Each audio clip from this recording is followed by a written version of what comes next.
సీతారామరాజు జిల్లా దుమ్రిగూడ అరకు మండలం ప్రభుత్వ గిరిజన సంక్షేమ ఆశ్రమ ఉన్నత పాఠశాల ఈ మైదానంలో చేసిన మీ అందరికీ పేరు పేరున ప్రత్యేకించి నా హృదయపూర్వక నమస్కారాలు. మీ మనస్ఫూర్తిగా నేను స్వాగతం పలుకుతూ ఉన్నాను.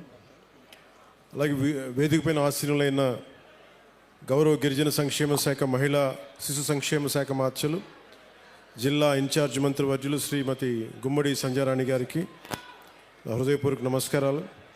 శ్రీ వేపాడ చిరంజీవి గారికి గౌరవ శాసనమండలి సభ్యులు మరియు విప్ డాక్టర్ గుమ్మ తనూజారాణి గారు గౌరవ ఎంపీ అరకు, అలాగే పిడుగు హరిప్రసాద్ గారు గౌరవ శాసనమండలి సభ్యులు మరియు విప్, గాదే శ్రీనివాసులు నాయుడు గారు గౌరవ శాసనమండలి సభ్యులు, అలాగే రేగ మత్స్యలింగం గారు గౌరవ ఎమ్మెల్యే అరకు వ్యాలీ, శ్రీ పంచకల రమేష్ బాబు గారికి గౌరవ శాసనసభ్యులు పెందుర్తి, శ్రీ సుందరపు విజయ్ కుమార్ గారికి గౌరవ శాసనసభ్యులు ఎలమంచిలి, నిమ్మక జయకృష్ణ గారికి పాలకొండ శాసనసభ్యులు గౌరవ శాసనసభ్యులు, కిదారి శ్రావణ్ కుమార్ గారు chairman AP గిరిజన్ cooperative corporation, Shri సిఆరి దోను దొర గారు జోనల్ చైర్మన్ ఏపీఎస్ఆర్టీసీ విజయనగరం, శ్రీమతి జల్లిపల్లి సుభద్ర గారు జడ్పీ చైర్మన్ విశాఖపట్నం, శ్రీమతి సిహెచ్ జానకమ్మ జడ్పీటీసీ దుబ్బిగూడ, శ్రీమతి ఎం గీత ఎంపీటీసీ పోతంగి, శాంతకుమారి గారికి సర్పంచ్ మాతం, శ్రీ వెంకట్రావు గారు సర్పంచ్ పోతంగి మండలం పోతంగి గ్రామం, ఉమామహేశ్వర గారికి కాఫీ బోర్డు మెంబర్, కృష్ణారావు గారు director Tricor AP schedule tribe cooperative finance corporation limited. ఇక్కడికి వచ్చి విచ్చేసిన ప్రజాప్రతినిధులందరికీ పెద్దలకి నా హృదయపూర్వక నమస్కారాలు. 3 నెలల క్రితం నేను చెప్పాను మళ్ళీ ఇంకొకసారి మన రోడ్ల గురించి మళ్ళీ ఇంకొకసారి వస్తానని చెప్పి ఆ మాటను నిలబెట్టుకునే క్రమంలోనే నేను ఇక్కడికి వచ్చాను మీకోసం. అంటే ఇది ప్రత్యేకించి ఈరోజు ఈ అడవి తల్లి బాట ఈ కార్యక్రమానికి చాలా సంవత్సరాలుగా ఎప్పుడు డోలీల్లో ముఖ్యంగా మన అరకు, అల్లూరు సీతారామరాజు జిల్లా ఇలాంటి మన గిరిజన ప్రాంతాల్లో సరైన రహదారులు లేక ఇంకా డోలీల్లో కొంచెం ఇబ్బంది పడుతూ ఉంటారు. రహదారి సౌకర్యం లేదు, డోలీ మోతలు తప్పట్లేదు. గర్భిణీ స్త్రీలకు కానీ ఏదైనా కష్టాల్లో ఉన్నా ఏదైనా ఎనీ అంటువ్యాధులు కలరా లాంటివి వచ్చినా కానీ ఇవన్నీ చూసి మనకి ప్రత్యేకంగా రోడ్లు ఉండాలి. 100-150 మంది జనం ఉన్నా కానీ 500 మంది లోపు జనం ఉన్నా కానీ ముందు మనం రీచ్ అవ్వాలి, వాళ్ళకి రోడ్లు వేయాలి అనేది గౌరవ ప్రధానమంత్రి శ్రీ నరేంద్ర మోదీ గారు దీన్ని జన్మన్ కార్యక్రమం కింద తీసుకొచ్చారు. ఇది గ్రామీణ సడక్ యోజన కింద. ఇది రోడ్లు ఇబ్బంది పడుతున్నాం అని చెప్పి మనకు నిధులు లేని సమయంలో గత ప్రభుత్వం ఏం చేస్తుందో తెలుసు. ఆ నిధులన్నీ అడ్డగోలుగా వాడేస్తే రోడ్లు వేయలేకపోయారు. అలాంటి పరిస్థితుల్లో నేను గౌరవ ముఖ్యమంత్రి శ్రీ నారా చంద్రబాబు నాయుడు గారి దగ్గరికి వెళ్ళి ముఖ్యంగా మన అల్లూరు సీతారామరాజు జిల్లా, అలాగే మన పార్వతీపురం మన్యం ప్రాంతం వీటి గురించి మాట్లాడుతూ ఇక్కడ గిరిజన కుటుంబాలకు కానీ గిరిజన సోదరులకు కానీ కుటుంబాలకు చాలా ఇబ్బందులు ఉన్నాయి, రోడ్లు కావాలి. అప్పటికి ఇంకా మనకి సెంట్రల్ గవర్నమెంట్ ఫండ్ కూడా రిలీజ్ అవ్వలేదు. వెంటనే నేను అడిగిన ఒక 24 గంటల లోపు ఆయన ఒక 49 కోట్లు రాష్ట్ర ప్రభుత్వం నుంచి శాంక్షన్ చేసి అడవి తల్లి కార్యక్రమానికి శ్రీకారం చుట్టడానికి చాలా బలం ఇచ్చింది. సో మనస్ఫూర్తిగా గౌరవ ముఖ్యమంత్రి శ్రీ నారా చంద్రబాబు నాయుడు గారికి నా హృదయపూర్వక ధన్యవాదాలు తెలుపుకున్నాను. ఈ అడవి తల్లి బాట అంటే నేను దారిలో వస్తూ ఉంటే ఒక్కొక్క ఊర్లు ఎలా ఉన్నాయి అన్నీ చూసుకుంటూ ఉంటే మన విశాఖపట్నం ఎయిర్పోర్ట్లోంచి దిగి మన అరకుకు వస్తూ ఉంటే చుట్టూతా కొండలు, లోయ ప్రాంతం, జీడి తోటలు, టేకు వృక్షాలకి అల్లుకున్న తీగలు, మధ్యలో నివాసాలు, రిసార్ట్లు, ఒకవైపేమో ఆకుల్ని రాలిపోతూ మూడివరవిన వృక్షాలు ఒకవైపు కనిపిస్తూ ఉంటే ఇంకోవైపు పచ్చదనంతో చిగురిస్తున్న వృక్షాలు, ఒకవైపు ఆకులు రాలే ఒకవైపు ఉంటే ఇంకోవైపు పచ్చదనంతో వసంతంతో చిగురుస్తున్న వృక్షాలు ఒకవైపు, రహదారికి 2 వైపులా. అలాగే ఒకవైపు పచ్చటి ఎట్లా ఉన్నాయంటే మన చెట్లు బలంగా రాళ్ళకి రోడ్డుకి ఇరువైపున రాళ్ళకి చెట్లు తమ బలమైన వేళ్లతో రహదారికి ఇరువైపులా ఉన్న రాళ్ల మీద పట్టు బిగించి తమ ఉనికిని బతికే హక్కుని చూపిస్తున్నాయి. అంటే అడవి తల్లి ఎంత బలమైందంటే, అడవిని నమ్ముకుంటే మనకి బువ్వ పెడద్ది, నీడనిస్తుంది, ఆధారం ఇస్తుంది. అలాంటి అడవి తల్లికి ఏం చేయగలం అనేది గుర్తుకి ఈ పథకానికి అడవి తల్లి బాట అనే పేరు పెట్టాం. అంటే మనకి నాకు అడవి మీద అత్యంత అపారమైన గౌరవం, అపారమైన ప్రేమ, ప్రకృతి మీద అపారమైన ఇష్టం. అలాంటి అడవి తల్లి బిడ్డలకి మేము ఈ రోజున అడవి తల్లి బాటకు శ్రీకారం చుట్టాం. మనస్ఫూర్తిగా మీ అందరికీ ఇక్కడికి వచ్చినందుకు మీ అందరికీ మరోమారు ధన్యవాదాలు తెలుపుకుంటా ఉన్నాను.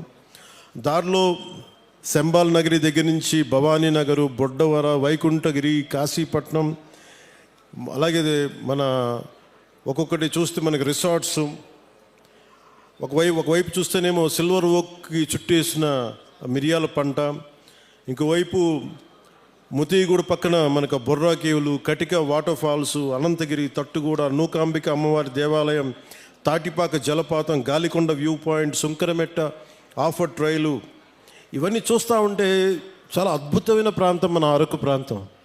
దీన్ని బాగా సద్వినియోగం చేసుకోవాలి. ఇక్కడ టూరిజం బాగా రావాలి, టూరిజం డెవలప్ అవ్వాలి. ఇవన్నీ చూస్తున్నప్పుడు ఒకటే అనిపించింది, కూటమి ప్రభుత్వం తరఫు నుంచి మనం ఏం చేయగలం?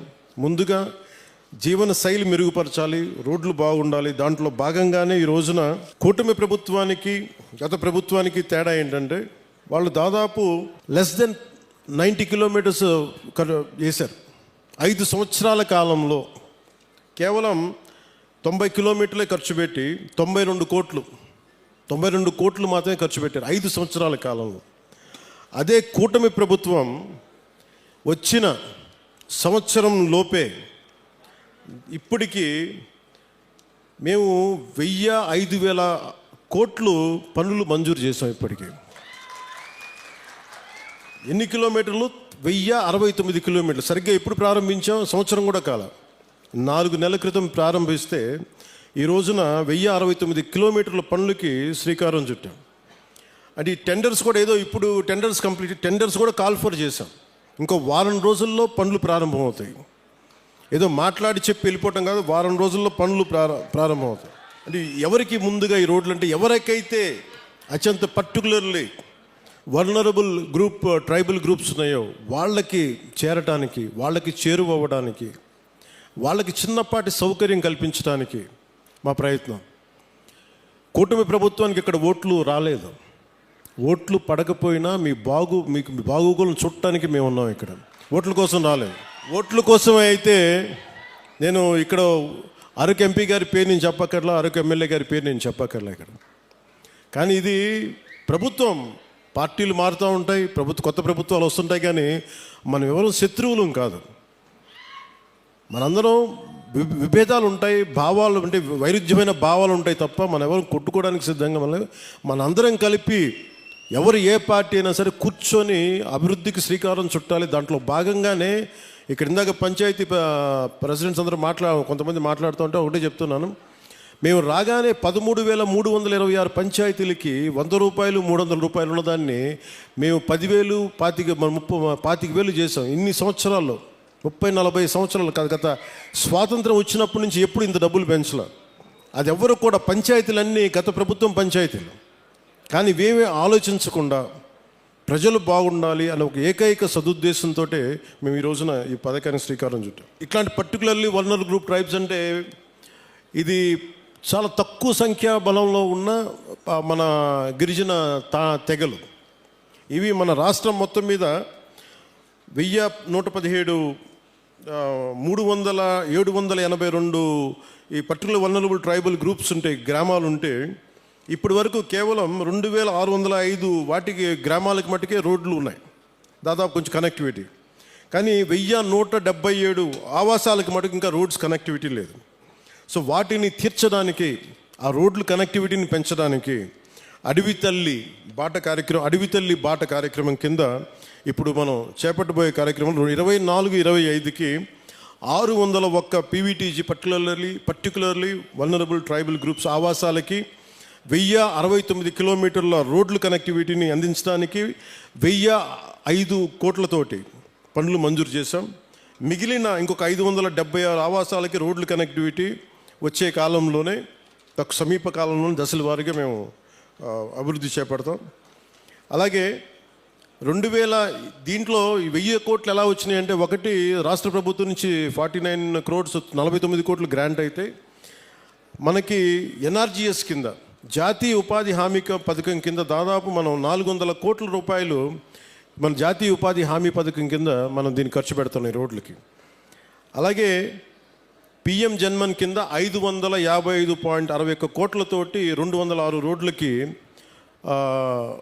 239 ప్రైవేట్ మన ప్రిమిటివ్ వల్నరబుల్ ట్రైబల్ గ్రూప్స్తో పాటు ఇంకొక 206 రోడ్ల ద్వారా 612.72 కిలోమీటర్లకు పొడవున్న 206 రోడ్ల ద్వారా 555.61 కోట్లతోటి మంజూరు చేశాం.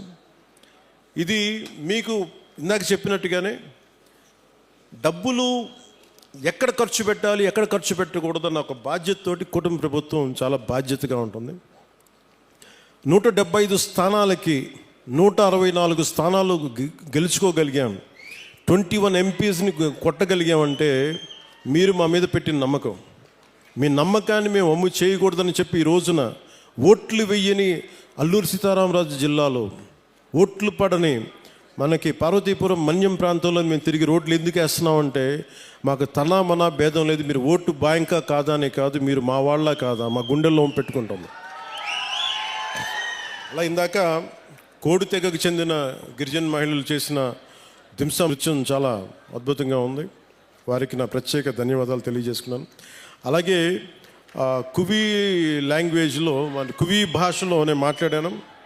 అంటే వాళ్ళు నేర్చుకొని కొంత అక్కడ పెద్దపాడుకు చెందిన శ్రీమతి మ్యాగీ గారు కొన్ని గ్రామ సమస్యలు నా దృష్టికి తీసుకొచ్చారు. అలాగే ప్రైమరీ స్కూల్లో పెద్దపాడు టీచర్ రంగయ్య గారు ప్రత్యేకించి పిల్లలకి ఎలా పాఠాలు చెప్తారో చెప్పి చాలా అద్భుతంగా చేశారు. చాలా అలాగే వర్షాలు పడుతున్న సమయంలో మాకు స్కూల్కి నీళ్లు గారిపోతున్నాయంటే వెంటనే అతి సమీపంలోనే అంటే వెంటనే 12 పనులు అడిగారు. ఆ 12 పనులని మంజూరు చేశాం. అది కూడా మీ దృష్టికి తీసుకొస్తా ఉన్నాను. 2018లో నేను ఇక్కడ ప్రత్యేకించి అరకు ప్రాంతంలో తిరిగాను. ఇక్కడ అరకు ప్రాంతంలో తిరుగుతున్నప్పుడు చాలామంది యువత ఆ రోజుల్లో కూడా నాకు గంజాయి ఎక్కువగా వెళ్ళిపోతున్నారు, యువత గంజాయి సాగుకి వెళ్ళిపోతున్నారు, దాన్ని నలిగిపోతున్నారు జీవితంలో. నేను ఒకటే చెప్పాను ఆ రోజు కూడా, మన అరకు మన పాడేరు సెంటర్లో కూడా చెప్పాను. గంజాయి అనేది మటుకు ప్రత్యేకించి అది ఒక సామాజిక రాజకీయ సమస్యగానే చూడాలి, ఆర్థిక సమస్యగా చూడాలి తప్ప దానిని కక్ష సాధింపుగా ఉండకూడదు. దాన్ని దయచేసి ఆ రోజైతే ఏం చెప్పాను ఈరోజు కూడా అదే చెప్తున్నాను. యువత దయచేసి గంజాయి సాగు వైపు కానీ గంజాయి వ్యసనాలకు మటుకు లోనవ్వకండి. ఎందుకంటే తప్పుడు దారిలో వెళ్తే ఏదో ఒక రోజు మనం ఇబ్బంది పాలైపోతాం. వ్యసనాలకి బానిస అయితే మటుకు ఒళ్ళు పాడైపోద్ది, కుటుంబాలు ఛిద్రం అయిపోతాయి. ఇవన్నీ దృష్టిలో పెట్టుకొని మీరు ఒకసారి ఆలోచించి ఆల్టర్నేట్ ఏం చేయాలి. టూరిజంని డెవలప్ చేస్తున్నాం, యువత అంతా టూరిజం వైపు వెళ్ళండి. ఎందుకంటే పరిశ్రమలు పెట్టడానికి కూడా కొంచెం ఇబ్బంది ఉంటుంది. ఇందాక చాపరాయి దగ్గర బ్రిడ్జి అడిగారు, గ్రామాలకు వెళ్ళడానికి ఇబ్బందిగా ఉన్నాయనేది. ఒకటి నేను మీకు ఈరోజు మాటిస్తున్నాను, ఆ బ్రిడ్జి ఎలా ఉండాలంటే పర్యావరణాన్ని ఇబ్బంది కలిగించకుండా, చూడడానికి కొండలు మధ్యలో ఏ అడ్డంకి లేకపోతే చాలా అందంగా ఉంటుంది విజిటర్స్కి రావడానికి కానీ టూరిజం కానీ.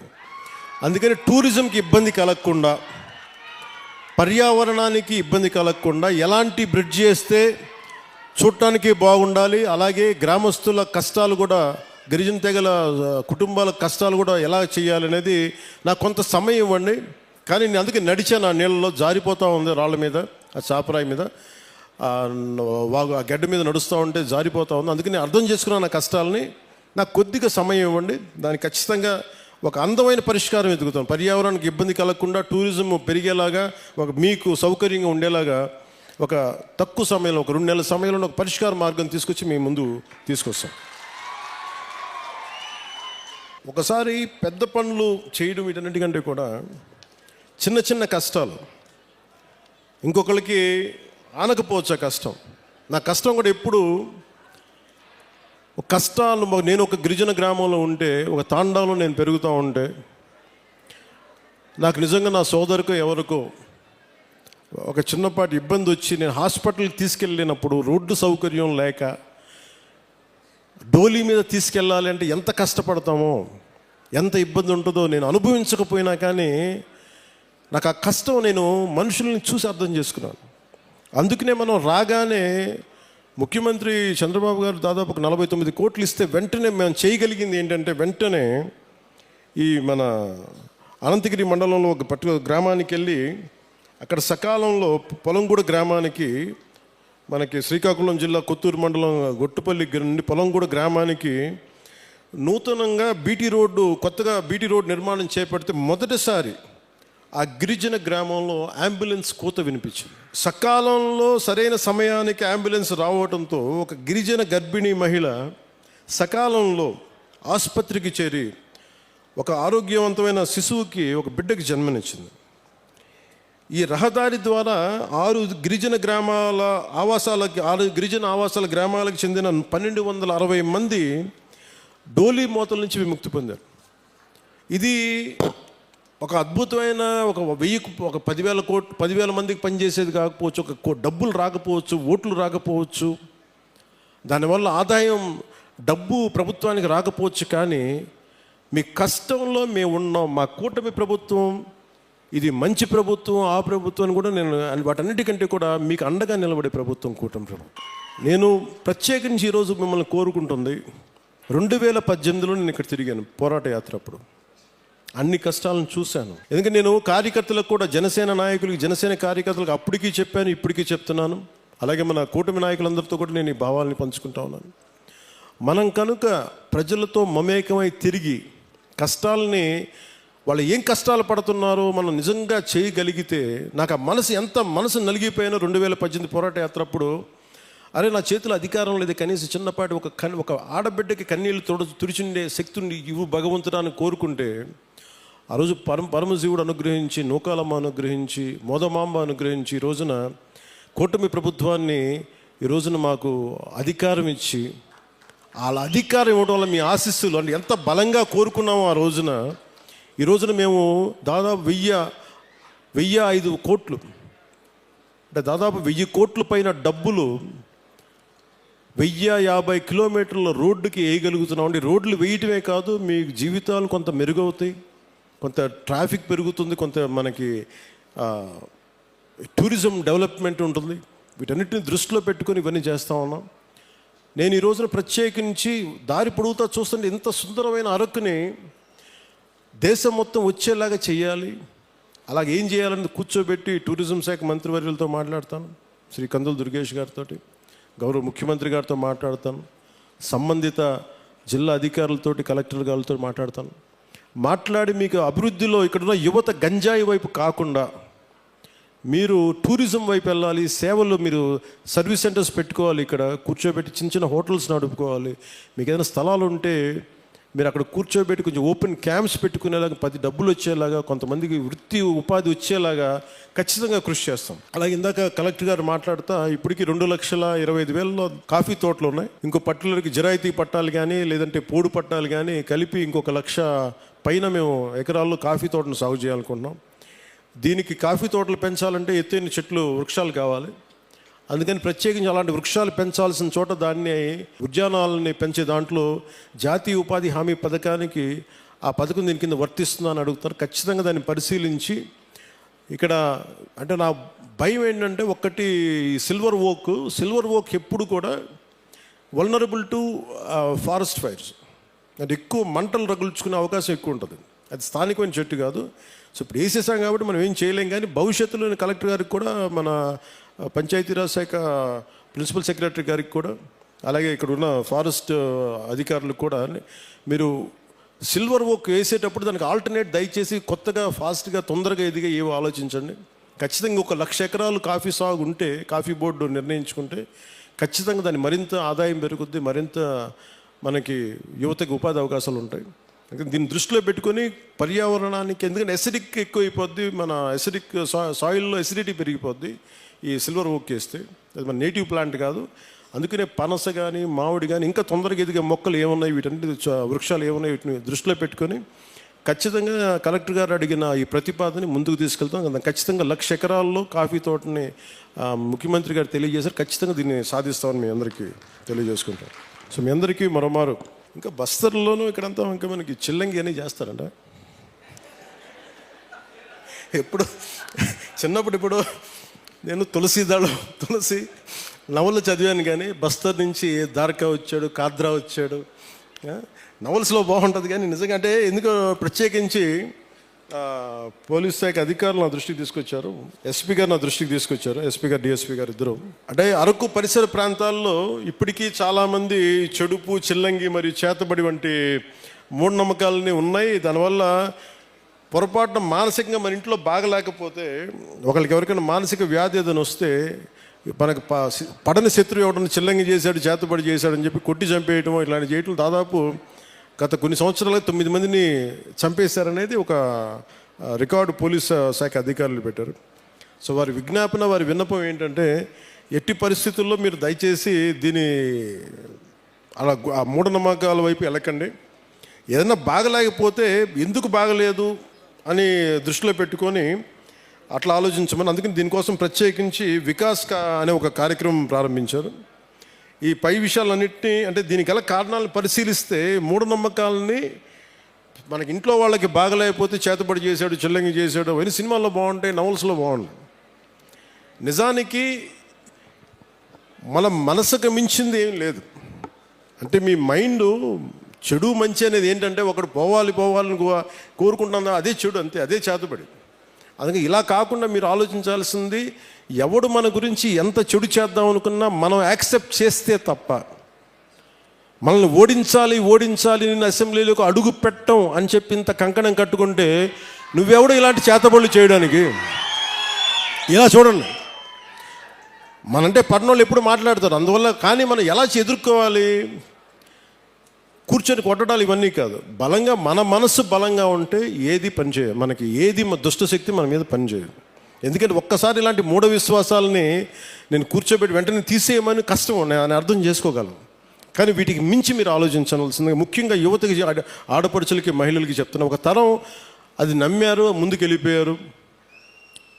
తులసి నవల్స్ లాగా బస్తర్ అడవుల నుంచి ఒకరు కొంతమంది వస్తారు, ఇలా చేశారు అని. ఇవన్నీ పాతకాలం, అన్నీ అయిపోయినాయి. మీకు ఎవరైనా సరే చెడు చెయ్యాలనుకున్నోడు కూడా మనకి ఎవడు చెడు చేయలేడు. మనం బలంగా ఉంటే మనం ఏదైనా ఎదుర్కోగలం. అందుకని ప్రత్యేకించి వీళ్ళెవరో మనకి చెడు చేశారు, చేతబడి చేశారు, చిల్లంగి చేశారు, వీటికి లోను కాకుండా, ఉద్రేకాలకి లోను కాకుండా, చట్టాన్ని మీ చేతుల్లోకి తీసుకోకుండా, ఇలాంటి జరగకుండా మీరు చూసుకోవాలి మనస్ఫూర్తిగా నేను మీకు కోరుకుంటా ఉన్నాను. అందుకని వీటన్నిటిని దృష్టిలో పెట్టుకొని అవగాహన కార్యక్రమం, వికాస్ అనే కార్యక్రమాన్ని శ్రీకారం చుట్టారు ఉన్నత పోలీసు అధికారులు. దీంట్లో భాగంగా జిల్లాలోని పోలీసు, రెవెన్యూ, వైద్య, ట్రైబల్ డిపార్ట్మెంట్ మరియు వివిధ రకాల సంస్థలు సంయుక్తంగా గ్రామాల్లో పర్యటించి ఇలాంటి చిల్లంగి కావచ్చు, ఇలాంటి చేతబడుల మీద కావచ్చు అవగాహన కల్పిస్తూ, ఎవరికైనా సరే అనారోగ్య సమస్యలు ఉన్నా, మానసికంగా ఎటువంటి సమస్యలు, దానికి కారణం చిల్లంగి ఇటువంటి చేతబడులే కాదు, వారి యొక్క సమస్యకి పరిష్కార మార్గం హాస్పిటల్స్లో ఉంటుంది. లేదంటే ఏమున్నాయని చెప్పి వాటిని నిజంగా మనం కొంచెం లాజికల్గా ఆలోచించి మెడికల్ పాయింట్ ఆఫ్ వ్యూలో దాన్ని కరెక్ట్ చేయాలని మనస్ఫూర్తిగా పోలీస్ శాఖలు కోరుకున్నాను. మేము ఆంధ్రప్రదేశ్ ప్రభుత్వం, కూటమి ప్రభుత్వం నుంచి మేము కోరుకుంటా ఉన్నాం. అందుకని మీ అందరూ సహకరించి చట్టాలను దయచేసి చేతుల్లో తీసుకోకండి. గంజాయి పంటను మట్టుకు దయచేసి ఎట్టి పరిస్థితుల్లో కూడా మీరు పెంచకండి. ఎవరన్నా ఉంటే కూడా పోలీసు అధికారులకి మీరు ఇన్ఫర్మేషన్ ఇవ్వండి. నేనేం కోరుకున్నా అంటే, పోలీసు అధికారులు కూడా మీ గతంలో కూడా పాడేరు సభలో కూడా చెప్పాను, ఇది సామాజిక ఆర్థిక సమస్యగానే చూస్తాం తప్ప ప్రజలకి వీళ్ళు ఎడ్యుకేట్ దెమ్, వాళ్ళకి కొంత అవగాహన కల్పించి అటువంటి వైపు వెళ్లకుండా మీకు ఉద్యోగాలు వచ్చేలా, జీవనోపాధి కల్పించేలా ఈ ప్రభుత్వం మరింత శ్రద్ధ తీసుకుంటుంది, మరింత బాధ్యతగా ఉంటుంది మనస్ఫూర్తిగా తెలియజేసుకుంటూ. అలాగే అంటే మీతో మాట్లాడుతూ ఉంటే ప్రతి డిపార్ట్మెంట్ నాకు ఒక విజ్ఞాపన ఇస్తుంది, మీరు చెప్పండి మీ వాళ్ళందరికీ. సో అలాగే అటవీ శాఖ తరపు నుంచి ఒక విన్నపం వచ్చింది. దయచేసి మనం ఏదో సిగరెట్ తాగేస్తా, లేదంటే ఏదో మరి అంటే చాలా నిర్లక్ష్యంగా ఉంటాం. మన ప్రకృతి మీద మనకి అడవి తల్లి ఇంత పచ్చడి సౌందర్యం, ఇంత చక్కటి సౌందర్యం అంటిచేయడం ఎంతసేపు చెప్పండి. మీరు లాస్ ఏంజల్స్లో చూశారు, ఎన్ని లక్షల కోట్లు నష్టం వచ్చింది వాళ్ళకి. డబ్బున్న వాళ్ళు అందరూ పెద్ద పెద్ద ఫిల్మ్ యాక్టర్స్, బిజినెస్ మన ఇండస్ట్రియలిస్టులు, బిజినెస్ పీపుల్ అందరూ కూడా ఏమాత్రం ఇల్లు కూడా సొంత, అసలు కొన్ని దశాబ్దాల నుంచి పెట్టుకున్న జ్ఞాపకాలు కూడా పోయినాయి, డబ్బులు గాలిపోయినాయి. సో వీటన్నిటిని దృష్టిలో పెట్టుకొని ఫారెస్ట్ ఫైర్స్ అనేది ఇది ముఖ్యంగా మన సమ్మర్ సీజన్ కాబట్టి, గ్రీష్మం కాబట్టి, మీరు ఎవరన్నా సరే కొంచెం బాధ్యతగా నిర్లక్ష్యంగా ఉంటే వారిని సరైన మార్గంలో పెట్టి మీరు ఎందుకంటే నిప్పు పెట్టకుండా మటుకు చూసుకోండి. ఒకసారి మీరు చిన్నపాటి తుంపల్ని మన ఇంటికి అడ్డంగా ఉన్నాయని చెప్పి మీరు మంట పెట్టేస్తే అది ఎటు కార్చిచ్చు అయిపోద్ది. వృక్షాలు కాలిపోతాయి, మన నీడనిచ్చే వృక్షాలు కాలిపోతాయి, మనకి ఎండనికి నీడనిచ్చే వృక్షాలు అంతరించిపోతాయి. ముఖ్యంగా మూగ జీవాలు, జంతువులు చచ్చిపోతాయి. అందుకని వీటిని దృష్టిలో పెట్టుకొని అడవులకి నిప్పు పెట్టే పరిస్థితులు ఏదైనా ఉంటే దయచేసి మీరు కొంచెం బాధ్యత తీసుకొని మీకు కనిపించినప్పుడు దాన్ని ఆర్పటం లేదా అలాంటి పరిస్థితులు రాకుండా మీరు ఉత్పన్నం కాకుండా చూసుకోవాలి మనస్ఫూర్తిగా కోరుకుంటూ, మీ అందరూ బాగుండాలి, ఆయురారోగ్యాలతో ఉండాలి. నా కోరిక ఒకటే, వచ్చే ఎన్నికలకి మొత్తం మన్యమంతా కూటమి ప్రభుత్వం పతాకాలతో రెపరెపలాడాలి. ఎందుకు చెప్తున్నానంటే 5 సంవత్సరాల విలువైన సమయం మీరు ఇచ్చారు, మీ ఓటు వేశారు, మీ ఓటుకి వాళ్ళు విలువ ఇవ్వలేదు. కానీ మీరు ఓటు వేయకపోయినా నేను మీ ఓటుకి విలువ ఇచ్చి ఇక్కడికి వచ్చాను. అందుకనే ఎందుకంటే నేను మీకోసం నేను పదే చెప్తున్నాను, 15 సంవత్సరాలు ఈ కూటమి ప్రభుత్వం ఉంటుంది. కేంద్రంలో ఎన్డీఏ ప్రభుత్వం, భారతీయ జనతా పార్టీ లీడింగ్ పార్టీగా నరేంద్ర మోదీ గారు ఎలాగైతే చేశారో అంత బలంగా 3 పర్యాయాలు ఉంటే తప్ప మనకి విభజన సమయం నుంచి గత పాలన వరకు ఎంత నలిగిపోయాం అది బయట పడాలి అంటే మాకు ఒక 15 సంవత్సరాల మీ ఆశీస్సులు కావాలి. మేము కింద పడతాం, మీద పడతాం. ముఖ్యమంత్రి గారు భిన్నమైన ఆర్థిక వ్యవస్థని సరిచేస్తూ ఉన్నారు, నేనేమో మీకు తిరుగుతూ ఉన్నాను. మేము మీకోసం పని చేస్తాం, కానీ మీ ఆశీస్సులు కావాలి మాకు. మీ ఆశీస్సులు ఇవ్వండి మాకు. మీకోసం తిరుగుతాం, ఒళ్ళుంచి పని చేస్తాం, మీకు అండగా ఉంటామని తెలియజేసుకుంటూ ప్రతి ఒక్కరికి పేరు పేరున ధన్యవాదాలు తెలుపుకుంటూ, మీ భవిష్యత్తు కోసం మన కూటమి ప్రభుత్వం. జై హింద్, జై భారత్.